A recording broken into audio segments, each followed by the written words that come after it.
كشري فطير واكتر. لذيذ قوي. اهلا يا جماعه، ازيكم؟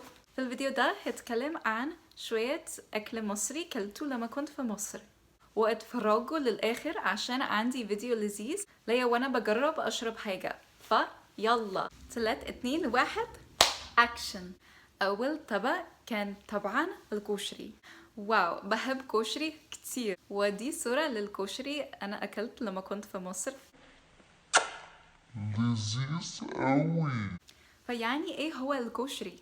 الكشري طبق مشهور جدا في مصر. الكشري عبارة عن مكرونة، رز، حمص، عدس، بصل محمر وصلصة.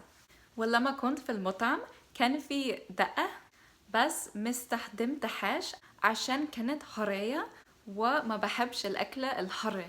وبعدين لازم تخلط كل المكونات دي مع بعض، وبعد كده بالهنا والشفا. دلوقتي فطير. الفطير ده زي البيتزا باي، يعني عبارة عن عجينة وجواها بتحشي المكونات، وبعد ما تحشي المكونات بتغطيها بعجينة أكتر. وحاجة تحفة عن فطير أنه في فطير مسكر وفطير مملح. وطبعا أكلت الاتنين في مصر. أكلت فطير بالنوتيلا وفطير بالخضار، لحمة وجبنة، وفي صورة هنا. الاتنين لذيذ قوي. بحب الفطير ومحتاجينه في أمريكا بجد. أوكي، فأنا أكلت فتة كمان لما كنت في مصر. بصوا الصورة دي. الفتة عبارة عن طبق من لحمة ورز، بس الرز مختلف شوية ومش ممكن أشرح، بس أصلا يعني مختلف، حاجة مختلفة. الفتة اللي جربتها يعني كان كويسة، بس مش زي الكشري أو الفطير بجد في رأيي، يعني at least in my opinion. عصير المانجا. لذيذ أوي. اوكي، ده مشروب مش أكلة، وما عنديش الصورة للعصير، بس واو، المانجا في مصر لذيذ قوي. اي حلاوة دي بجد. واو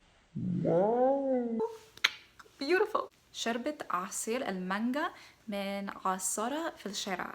العصير كان تازة وحتات المانجا كانت لسه جوح، عشان في أمريكا العصير عامة سيال، بس مفيش قطعة مناجة فيه. بس واو، الطعم كان حلو قوي بجد. واو ما شاء الله. وعصير الأسد. اوكي، هقولكوا حاجة. عارفة ان مصريين كتير بيحبوا عصير الأسد، بس لما جربته محبتوش. معلش مش عارفة، بس ما بحبش الطعم. بصوا، ممكن تشوفوا بنفسكوا. فدلوقتي في فيديو لما كنت في مصر وجربت عصير الأسد أول مرة. بصوا.